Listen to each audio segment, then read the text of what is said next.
and welcome to yet another episode of the Dynamic CISO. I'm your host, Smruti Gandhi, Director Community Engagement and Executive Editor at Dynamic CISO, and I hope welcome all of you. And I hope all of you are following the SMSV, as I call it: sanitization, masking, social distancing, and vaccination of course. Now, let me move straight to the topic. Digital transformation has basically, can be heightened through high speed, secure, and ultra low latency network connectivity. And 5G, the next generation network, edge computing in cloud, can connect consumers and enterprises as never before. Connected enterprise must focus on digitally interconnecting the front, the middle, and the back offices with the mesh of digital fabric. Now, this would mean multiple smart devices and components working in various capacities to track critical parameters, engage in machine-to-machine communication, and broadcast signals all in real time. Today, we'll talk about how a flexible and adaptive security solution, complemented by new digital technologies like AI, ML, analytics, and automation, can quickly spot upon the threat and alert the security apparatus for swift and timely action.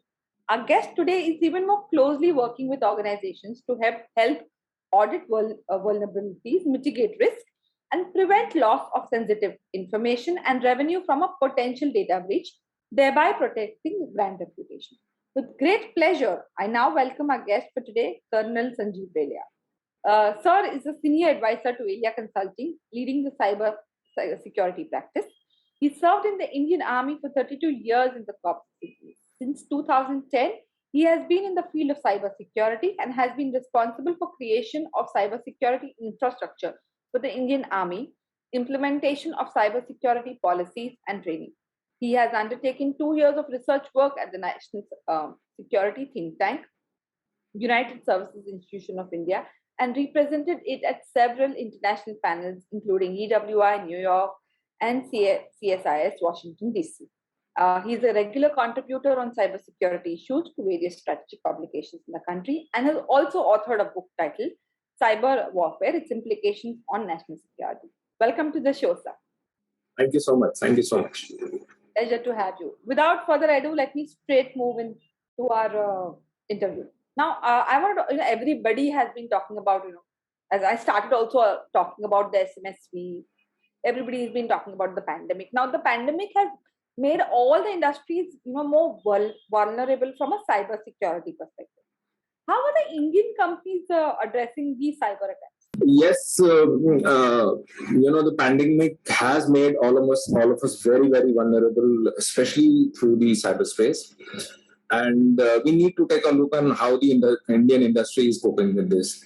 As you are aware that India today is a booming e-commerce industry. We have a growth rate of something like about 27% at which our e-commerce industry is going. And it is expected that by the end of this year, 2021, India would be an $84 billion e-commerce industry. And we are expected to grow to about $188 billion by the end of 2025. So look at this tremendous growth that is happening. And this entire growth is happening because of cyberspace or internet, as we call it. Now, when this tremendous amount of money that is flowing through the cyberspace, it is bound to attract a lot of attraction from the people who are doing wrong things in the cyberspace. I am referring to cyber criminals. Now, some of the industries which have been really targeted during the pandemic are the finance industry, by which I mean the bank, the non-banking industry, the insurance industry, and so on and so forth. The health industry obviously has been a big target because there's a lot of money that is being generated because of the pandemic in health, R&D, in taking care of people in hospitals, and so on and so forth. The retail industry obviously has grown tremendously in last year. And the hospitality industry, very surprisingly, while the pandemic was on, our hospitality did start in between, and restaurants and stuff like that, especially with online delivery, they have grown tremendously. So there is big amount of money, that is flowing through all this industry. Now, what COVID-19 has done is it has unleashed tremendous cyber threats in higher sophistications and in volumes which are beyond imagination. during the pandemic, making it critical to critical enterprise-wide risk. Earlier, if I look back about 5 years back, it was not really an enterprise-wide risk. Today, all of us have to really worry about the kind of risks that are emanating from the cyberspace. So as people began shifting from remote working amid the pandemic, cyber criminals have taken a tremendous advantage of this, and they have unleashed attacks which were never seen before in the form that they are happening today.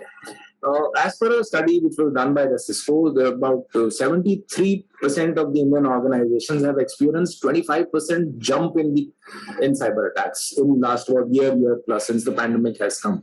Now, the 73% is a big, 25% is like a big jump to happen. And they, therefore, these organizations have had to put in newer methods. They had to devise newer methods. They had to invest into cybersecurity to ensure that they remain safe in cyberspace, and the ecosystem in which they were functioning, especially now working from home, remained safe and secure. Now, what would be the reasons why there are such large number of companies that are still falling victim to cyber attacks? I have 2-3 very specific reasons which I think, according to me, are the primary reason for this. First is the lack of awareness amongst the business community about the kind of threats that emanate from cyberspace today. Now, let me give you an example. An average Indian company or an average Indian will invest about 30, 40, 50,000 rupees into buying a machine, a laptop or a machine for working from home or maybe working in the office. But he will not invest that 3,000, 4,000 rupees which is required for a genuine operating system, a genuine firewall, or a genuine antivirus software.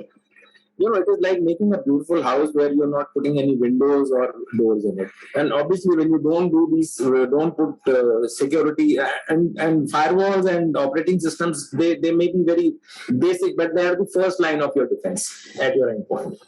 So when you don't put windows and doors, people will walk in and take away your money. That is, according to me, one of the biggest reasons why Indian industry today is suffering the plight that it is in. The second issue is that most companies feel that it can't happen to me.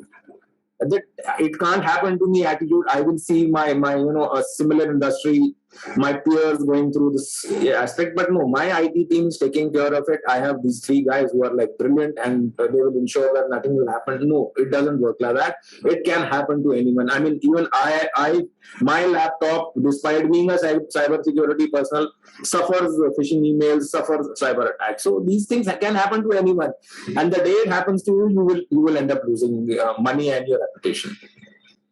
And sir, just adding to what you said, digital transformation and cybersecurity was always there earlier. It's just that I think the pandemic accelerated it 10x or 20x. With that, I think a lot of your cyber attacks also increased at the same multiple. Absolutely. I completely agree with you. Pandemic is kind of added the fuel to the fire that was earlier was not there. Now there's tremendous abundance of fuel, and all of us shifted. We all became security risky. When we were in the office, we were on a network, we were in a protected ecosystem. And now suddenly we were thrown to an environment where we didn't know what is happening, and even the CISOs didn't know how to handle it. So yeah, it has been a tremendous learning experience for all of us. One another important aspect is that we have a very fragmented and unorganized cybersecurity infrastructure, whether it is at the national level, whether it is at the level of the companies, whether as an individual, a small little company with 3, 4, 5 people, we virtually either the infrastructure is missing or it is very fragmented. We put kind of stop gap arrangements here and there, and we expect that the threats will get mitigated. Unfortunately, it doesn't happen like that. So we at Alea, what we have decided is that we decided that we are going to help our clients in overcoming these aspects which I have just listed out.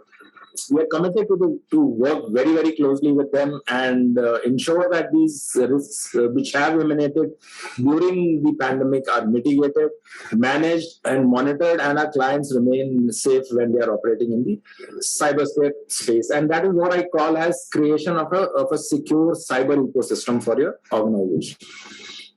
So, as a global market player, I'm happy to say that we are well equipped to help organizations put together robust cybersecurity infrastructure, carry out their audits, find out where the vulnerability lies, patch the vulnerabilities for them, and ensure that they have this what I call the safe cyber ecosystem where their employees can work without having the risk of being attacked.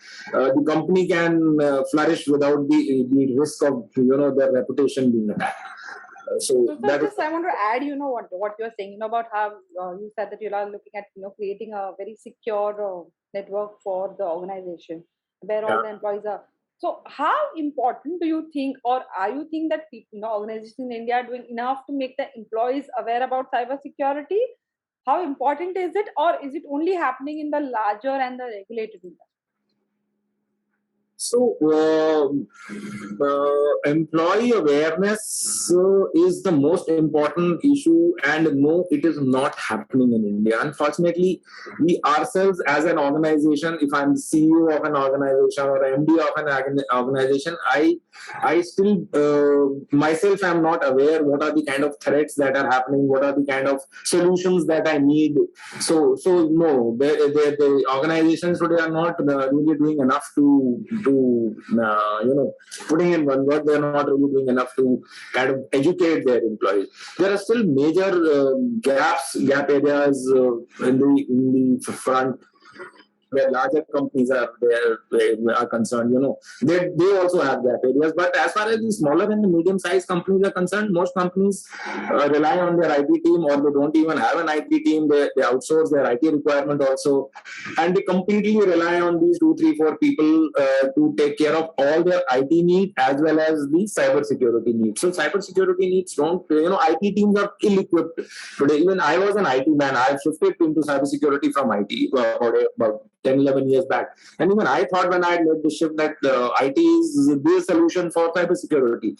But there is, IT security is something else, and cybersecurity is a way beyond thing, much larger scope, and we really need to have specialists who will take care of your needs and who will make your employee aware of what are the kind of requirements, what are the expectations of an employee. Interestingly, you had said a very interesting thing at the beginning about COVID, how to stay safe with those wash your hand and use the sanitizer. When I talk to people, companies and the employees, in the end I say, the safest way to stay safe in the cyberspace doesn't need any technology background. They are very, very simple things like for COVID, like you wash your hands. Here you don't click on links. Like you use sanitizer. Here you don't accept friend requests from strangers, or don't interact with strangers when online. So these are the kind of awareness things that I may tell the employees, and I hope it affects. But cybersecurity at the grassroots level is a very, very simple thing, like it is to handle the pandemic. I think like an SMSV that I usually speak about when I talk. For pandemic, I think we should have something for cybersecurity, like a journal, rule book or something like that. Any, just adding to. Now, in the last 6, though the COVID has been almost around, I would not say in 1.5 years, almost 2 years. What are the trends specifically in the last 6 to 7 months where we have seen an upsurge in the cyber attacks? What are the trends that you have seen, and how have they evolved? All right. So I will talk about trends at 2 different levels. First is the trends which are against individuals, and which I will just touch upon. And second are the trends which are against the industry, the business, because since we are dealing with business right now, so we will talk about that in a greater level. Now, as far as individuals are concerned, there has been a tremendous growth in the online fraud. I'm sure you would have read about it in the newspapers.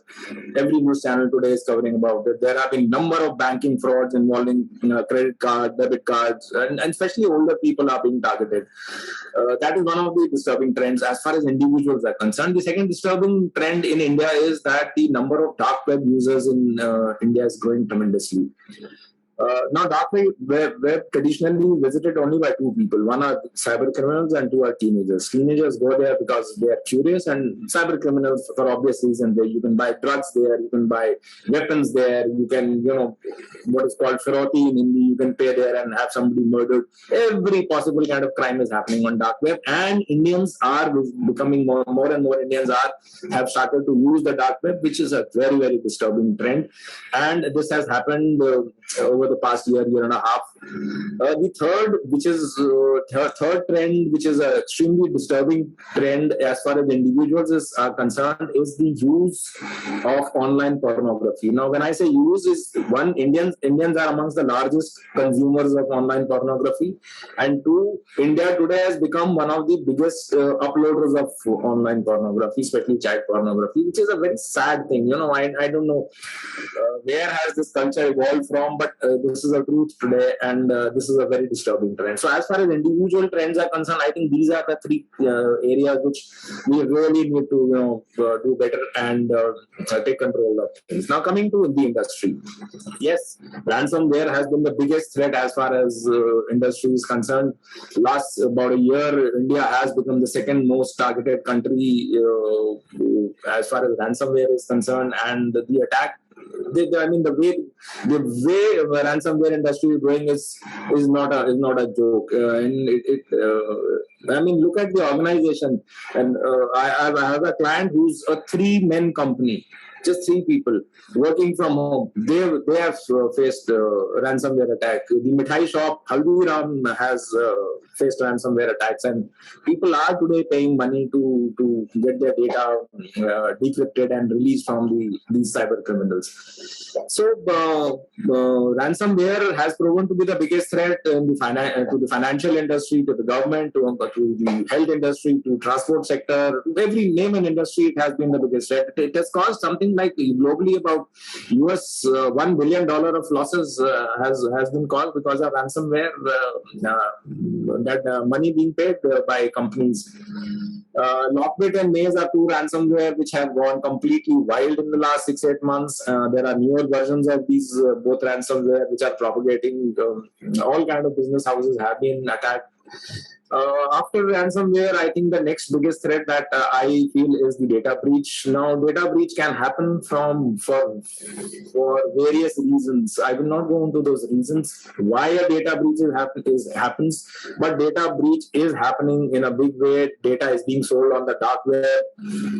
Indian data, your data is being you are held at ransom because of data and stuff like that. Yeah, I am sure you would have heard of the recent example of Air India losing its data of frequent flyers, and unfortunately in India we still do not have a data protection act, so companies just go scot-free. There is no, I have given my data to a company who is a data fiduciary. I have entrusted my data. That data is being sold illegally, that is being hacked illegally, that is being used illegally. It's not a very happy situation. I agree.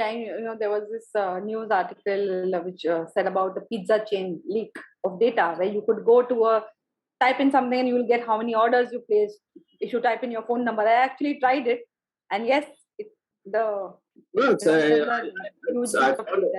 actually told me how much money I spent, how many orders I made. So yeah, it's not something that you. Yeah, so this was a very innocent thing which you did, but I was part of the forensic of a case where there was some data that was stolen from individual, and bank accounts were opened using that stolen data and pictures, which include Aadhaar cards, PAN cards, every possible ID of that individual was there, and the bank accounts were open. Of course, the bank employees were also involved in it, and then Hawala money came into those accounts, and that was transferred, taken out. So look at the kind of crimes that can be committed because of stolen data. Unfortunately, we never realize that. So data breaches will continue to be a big threat.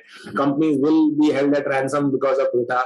The third big threat that has come is and that is specifically in the pandemic, is the insider threat. Now, what has happened is earlier everyone was in a closed environment of the office, where You could keep an eye on everyone, whether it was physically, whether it was electronically, whether it was through the cyberspace. You could monitor what your employees were doing.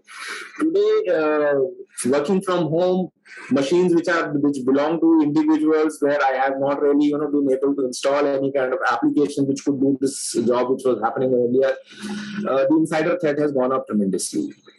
So we need to, insider threat prevention best practices have to be taken care. Into account. Companies need to do that. We at Alea are doing this for our clients, whoever has asked for it. So besides the physical, it is the software security and your data breach prevention because of insider threat. That have been the three major, issues during the pandemic. Okay. If I have to ask, which are the weakest link? Any three weakest links that you could tell me, which are basically there in industries, when you talk about cybersecurity as a practice or initiative? Three weak links. All right. So the first weakest link is, of course, the employees who do not really understand what cybersecurity requirements are, why we need to have something called cybersecurity. I was fine. I used to earlier do all my bank transactions from my laptop. Now suddenly, why there is some application that needs to be put on this endpoint and so on and so forth. Why a VPN is required. So to the humans yet remain the weakest link. The second is the kind of applications that we use on our systems, in our offices. Anyone who develops applications is not necessarily a cybersecurity expert also. So he develops an application within a limited budget in a very limited time. So he has to meet his targets, and he delivers an application. This application is then put on your server. It gathers a lot of human data of your citizens. And then suddenly one fine day there is an attack and you realize that there are 100 vulnerabilities in this application. So when as companies we get these applications made or special software made, we never have them tested out for it. How good are they to withstand a cyber attack? Which it doesn't happen in India. So that is the other vulnerability. That is the other weak point that we have. And the third is that we tend to trust the internet for, again, that issue that nothing will go wrong with me. I've been operating on the internet for many years. How could something go wrong with me? It only happens when you are on a Zoom call and suddenly somebody starts playing a inappropriate video on it and you realize it was not even part of the meeting. So that trust that it is all taken care of and nothing to go wrong is the third link, which is weak. Yeah, I agree. So I don't want to name anybody, but we had a situation wherein not in this organization, when I was with the previous organization, wherein we were on a Zoom call and suddenly in a employee's video during a Zoom call, what you exactly said, there was a pornography video which suddenly just shot up, and the employee didn't do anything. It was not his fault, but it was all a cyber attack, which you call it. It becomes an embarrassing situation, and I think the whole organization gets affected. And also, we've been talking, I've been talking to a lot of experts, endpoint security, etc. Now, you've been in the Indian Army associated earlier. I heard a term called a cyber militia. What does that mean? Okay. So there are a whole lot of terms that are used today online. Interestingly, and this is a fact, that most cyber security professionals worldwide are ex-Fauji's, or the Air Force or the Navy, because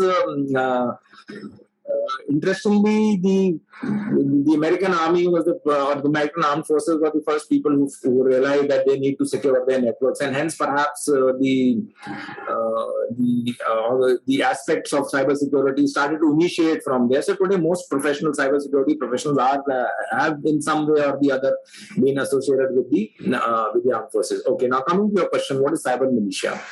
Cyber militia can be defined as a group of volunteers who are willing and able to use cyber attacks or other forms of disruptive cyber actions on behalf of a nation state in order to achieve its political goals. No, cyber militia are not men in uniform, but they are motivated enough to be employed in a covert government orchestrated campaign, which is launched through the cyberspace with the purpose of to further the strategic or political or military objective of the instigating state. Now, let me give you an example. It is said that China has established something called the PLA Unit 61398. PLA stands for the People Liberation Army. Like we have the Indian Army, they have the People Liberation Army. And there is a unit called PLA 61398, which is staffed by thousands of computer professionals as cyber troops. They are all civilians, they don't wear uniform, and they act on direct orders of the PLA. This PLA Unit 61398 is also called the APT Group 1. Now, APT is an Advanced Persistent Threat Group. I will touch upon it a little later, what an APT group is. Now, this unit APT Group 1 or Unit 61398 is supposed to be responsible for all major cyber attacks and cases of cyber espionage against US, even against India. And China, on the other hand, completely denies that, the very existence of any such unit. There is nothing like this that ever existed in China or is, under plans to make something like this. And hence, there is no involvement of China in it. So what is so the question arises is that why use cyber militia? Why not just employ your regular troops or the government machinery to carry out these cyber attacks? According to me, there are 3-4 reasons. First is the freedom to attack from anywhere. Now, cyberspace has no boundaries. I create a cyber militia which acts on behalf of my country, and it need not be present on the soil of my country. It could be carrying out that attack from soil of my country. It could be carrying out an attack from a neighboring country or a country which is far away, maybe from in the African continent, or maybe sitting within my own soil. So if the attack is being carried out against India, the attack could be emanating from within India itself, because there is a cyber militia of X country present on the Indian soil. So it gives you a complete freedom of attack from anywhere in the world. Second is the cost factor. To raise a cyber militia doesn't cost you too much of money. If I have to raise an organization which is responsible for taking care of such kind of actions, especially if my armed forces were involved or my government machinery was involved, it will cost a lot of money. But creating a militia maybe will not even say 10% or 5% of the cost, what will require to raise a regular unit as part of the government machinery. The third aspect is counter-strike. Now, the cyber militia has carried out a strike, maybe say against the power grid of India. Where does India strike back? Because the cyber militia maybe originated the attack from maybe Europe somewhere, or maybe from maybe Africa somewhere. So where do we retaliate? So the counter-strike or retaliation becomes that much difficult because of lack of attribution and able to pinpoint where the attack has come from. One very good example is in 2007 there was a massive distributed denial of service attack carried out against Estonia. Now everyone knew that these attacks are originating from Russia. And it was carried out by some cyber militia group on behalf of the Russian government.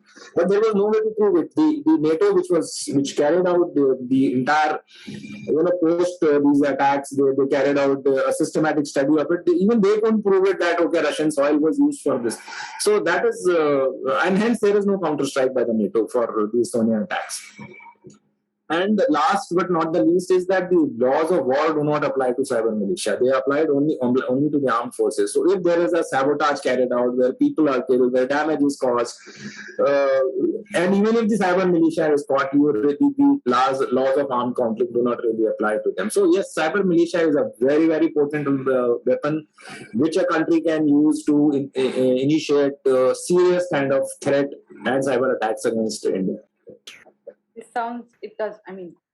This is more of a very dangerous, extremely, extremely dangerous threat that, one needs to foresee and plan in advance. I don't know how much can be done. But, now that we're talking about a threat that a country can face, in the paucity of time, I'll ask you one last threat question that I want to ask you, that we're talking about the India and the threats. What threat does India face from cyber non-state actors? Okay, so cyber militia and non-state actors are very similar to each other. While I have just defined what cyber militia is, a non-state actor can be defined as any organization, organized group with a basic infrastructure of command operating outside the state control that uses force to achieve its political or ideological political objectives. So that is in the physical world. That is how non-state actors are defined. How do they operate in the cyberspace? Now, let me again once again give you an example. So I'm sure you would remember that in January of 2016, there was a strike which was carried out by certain terrorists on the Pathankot airbase. Correct? In which the entire gun battle lasted for about 48 hours, and there were some soldiers killed, and finally those militants terrorists were eliminated. I think this is the same one where the movie or something is made, right? No, there's not a movie. Those are Uri attacks. Yeah. Okay, we could take the attack, for example, or the Pathankot air base attack, for example. So now, when this Pathankot air base attack was carried out, it was a physical attack. There was encounter between the security forces and the terrorists, and the situation was normalized after 48 hours. Now, consider this: while this battle was on, suddenly the northern grid of India trips. And it puts the entire state of Jammu and the Punjab and Union Territory of Jammu and Kashmir in darkness in the middle of the night. Early morning, while the attack is still on and the encounter is still on, the mobile switching center, which is located at Pathankot, starts misrouting calls.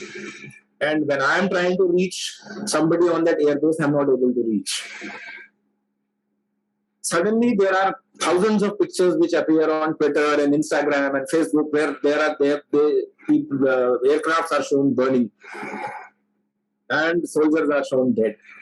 Look at the situation now the government has to handle.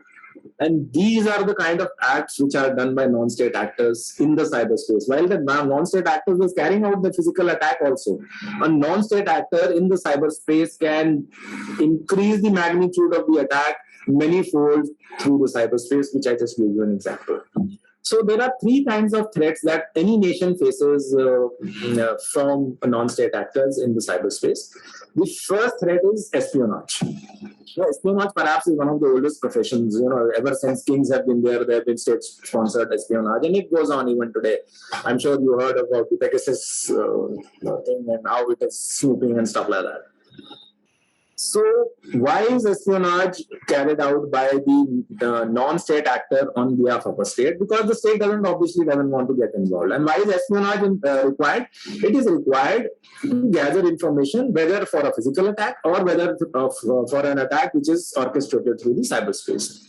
Now, if I need to attack any country's power grid, I need to know every detail of that power grid, the kind of networks it is using, the kind of SCADA systems that are present there, what are the operating systems which are being used by the SCADA, and so on and so forth. The list is rather long. And at each day, I need to be sure that this information which I have is correct and updated. So the surveillance and espionage is a constant process in the cyberspace for an attack to be successful. And that is the reason non-state actors are constantly carrying out this espionage and surveillance against India. The second aspect where the non-state actors are being used for against India or against any country is subversion. Subversion is human subversion and the subversion of systems. Now, human subversions can be carried out by use of social media.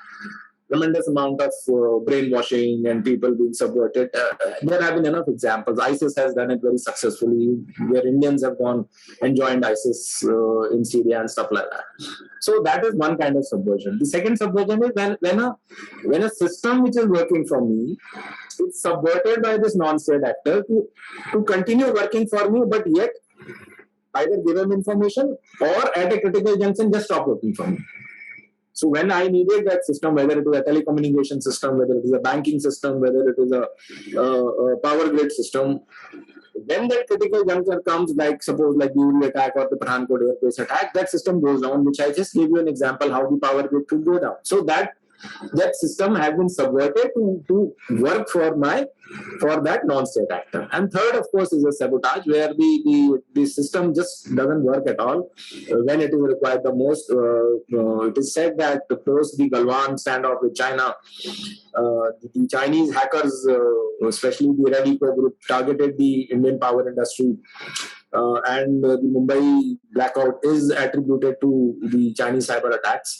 Similarly, the Chinese APT groups have been associated with the loss of information of Air India also. It is said that it were the Chinese APT groups which were involved. So non-state actors like cyber militia do play a very, very important role as far as and pose a major threat to national security of a country. Till now, I've always been talking to people for cyber security in organizations, or individuals. Now that, you're given a different perspective for, for the country. It is, I always thought maximum what data breach can happen, data loss can happen. This is worse than anything. I mean, you're talking about the economy, you're talking about lives of people, you're talking about a nation, a country. So it was such a pleasure talking to you. I've got such a different perspective. Now I'm a little scared though. But yeah, I think, this is what is required. As citizen, I think also we should be, apart from, employees being aware, as citizens also we should be aware of how dangerous, cyber attacks are and how important cyber security is for an individual, whether you're still a part of, your home, at your home, where you talk about your bank accounts and stuff like that, or it is an organization where you talk about data breaches or confidential information leaking out. And third, the new perspective that I learned with talking to you today about the national security. All of us need to be responsible towards this, and I think that will maybe not evade all the tasks, but at least it will make us more responsible. Thank you so much, sir. It was such a pleasure talking to you. And on behalf of Dynamic CISO, I would like to thank you for this. Thanks so much. It was a pleasure talking to you, and I hope whatever I have said, is people find it useful. Thank you so much, sir.